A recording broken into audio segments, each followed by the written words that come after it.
Ils sont 5 à avoir été retenus pour prétendre à la magistrature suprême de la Côte d'Ivoire.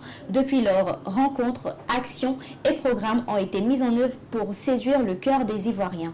À mi-parcours de cette campagne électorale, quel bilan peut-on faire des candidats à la présidentielle d'octobre 2025? C'est ce dont nous allons parler ce matin même en plateau. Bonjour chers téléspectateurs, je suis Cédéla Babéré et avec moi Aboubacar Siddiq et Abiba Savadogo. Vous allez bien? Oui, ça va bien. Alors, est-ce que vous êtes prêts pour ce débriefing? Nous sommes prêts. Oui, nous sommes prêts. D'accord. Dans ce cas, on part avec toi, Siddiq, pour la zone couverte par le ministre d'État, M. Téné Birahima Ouattara, directeur national adjoint de la campagne du RHDP. Alors, qu'en est-il de ces actions? D'accord. Donc, il faut dire que après le top départ qui a été donné le 11 octobre dernier à Daloa, en présence de toutes les plus hautes instances du RHDP, les généraux et soldats du parti ont investi les zones de responsabilité respectives.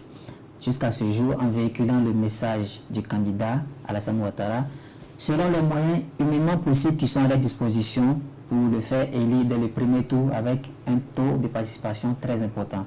Donc c'est à la suite de cela que le directeur national adjoint, Téné Birahima Ouattara, chargé de la vallée des Bandama et des Savanes, a entrepris une suite de tournées dans les différentes régions dont il a la charge en vue de lancer officiellement la campagne. D'accord.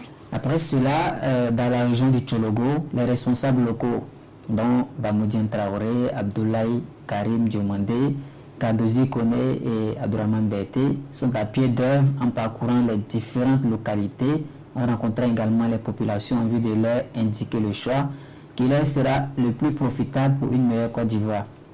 Juste à quelques kilomètres de là, en allant dans le handball, les responsables désignés dont le ministre Ibrahim Khalid Konaté rencontrent également les femmes, les jeunes et les différentes couches sociales pour une sensibilisation ciblée et axée sur la sauvegarde des valeurs importantes pour la nation. Très important. Dans sa démarche également, il n'oublie pas les guides religieux, les leaders d'opinion qui sont des clés importantes dans le système qui permettra au parti de faire un coup KO. On peut dire que c'est la base, Effectivement.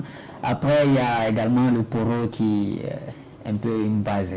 D'accord. Donc, le poro, et plus particulièrement à Korogo, on a le ministre Amadou Koulibaly, ainsi que ses pairs qui ont investi bien le terrain en faisant des rencontres de proximité dans des familles et groupes importants ayant un immense poids. Comme il a dit lui-même, c'est des leaders d'opinion. D'accord. Ils ont un immense poids dans la région, donc ils vont les voir et dû aux valeurs traditionnelles qui en font de grands leaders d'opinion indispensables à la victoire du candidat Alassane Ouattara.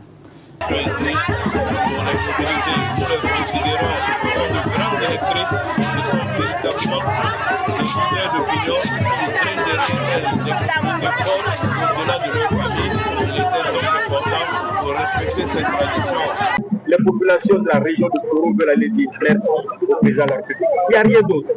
En fait, on sait que le président va gagner, le suffrage est assuré. Mais il faut qu'il sorte massivement pour que le taux de participation soit d'au moins 90% pour montrer notre adhésion totale à la politique du président de la République. Voilà, merci. Après, dans les Béquets, les ministres Amadou Kone et Assaoré Jacques Konan ont également parcouru les marchés, les quartiers, les villages et les hameaux, toujours dans la mouvance de la campagne, et aucun recoin n'est oublié. Entre les femmes, des chefs traditionnels qui forment pour leur communauté des leaders d'opinion également, sans oublier les présidents des mutuelles qui, dans l'ombre, agissent pour le bien et le développement des villages. Tout est en œuvre pour une éclatante victoire pour le RHDP.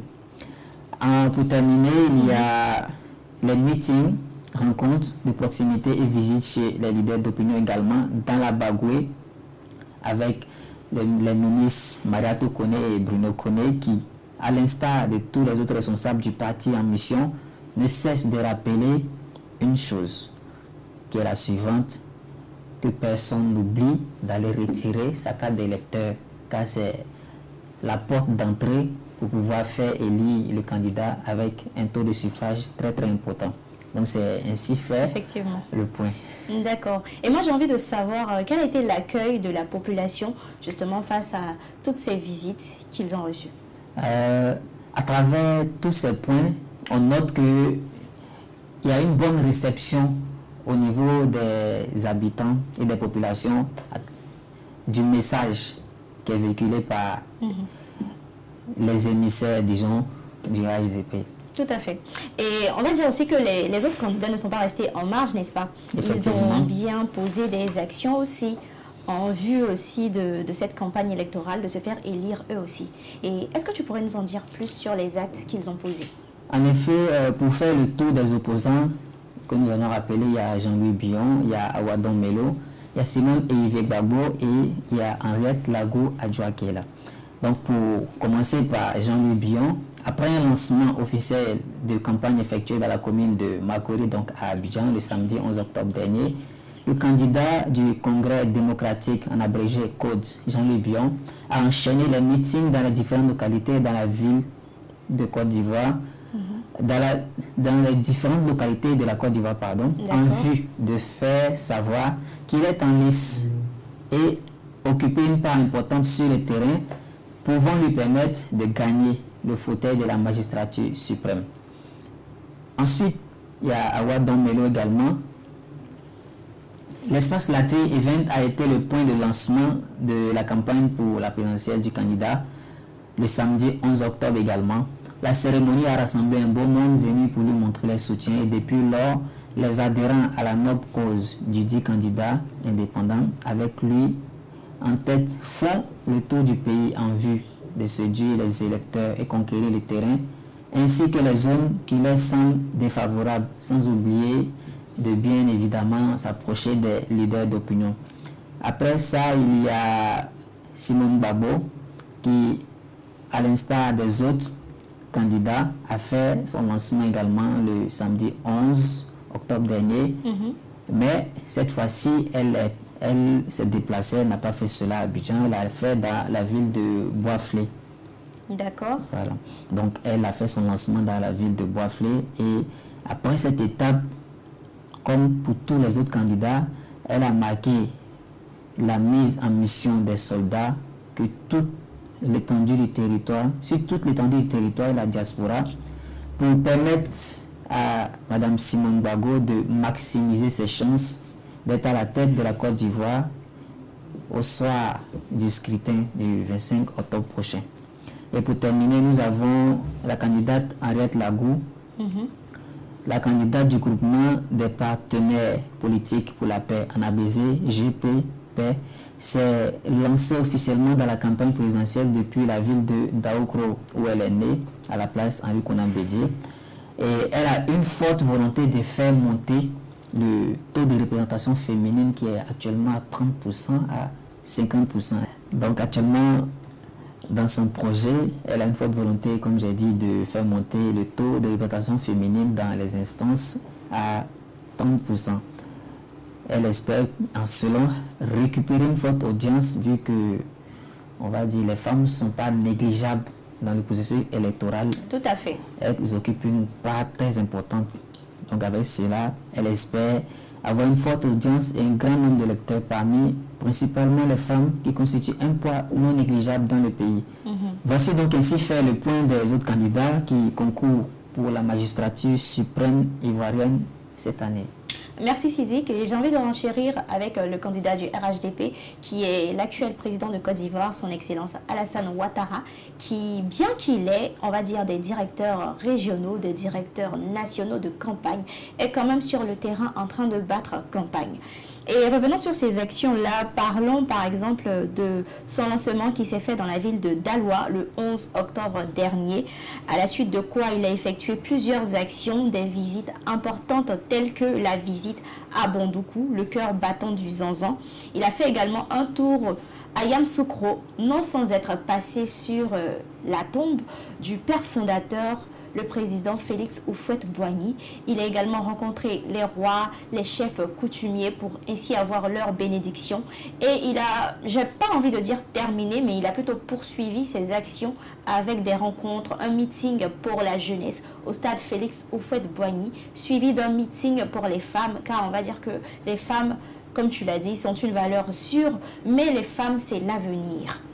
Et donc, il a marqué aussi qu'il serait important pour lui de voir des femmes instruites en Côte d'Ivoire. Parce qu'il faut que toutes les femmes de Côte d'Ivoire sachent lire et écrire. C'est ça notre objectif. Oui, je veux que toutes les femmes de Côte d'Ivoire sachent lire et écrire d'ici 2030.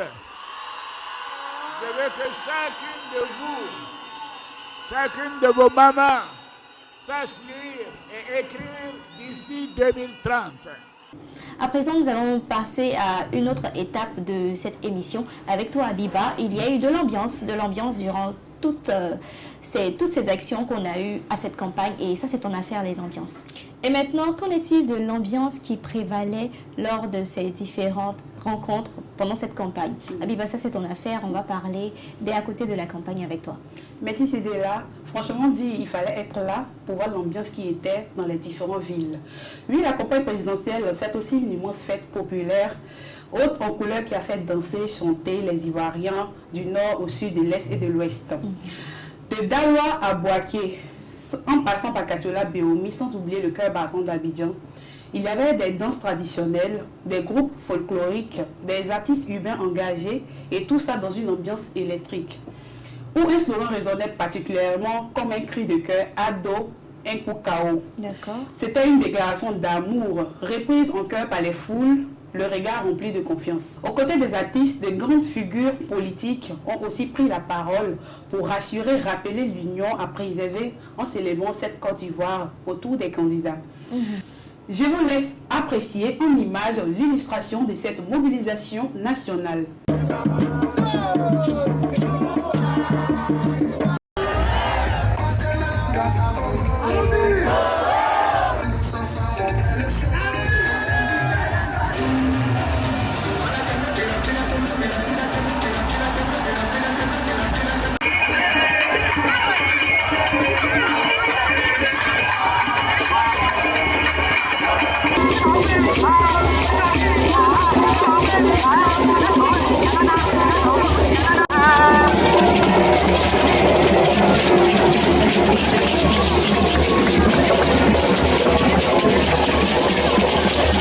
Je vais être colo-colo avec Ado. Colo-colo avec Ado.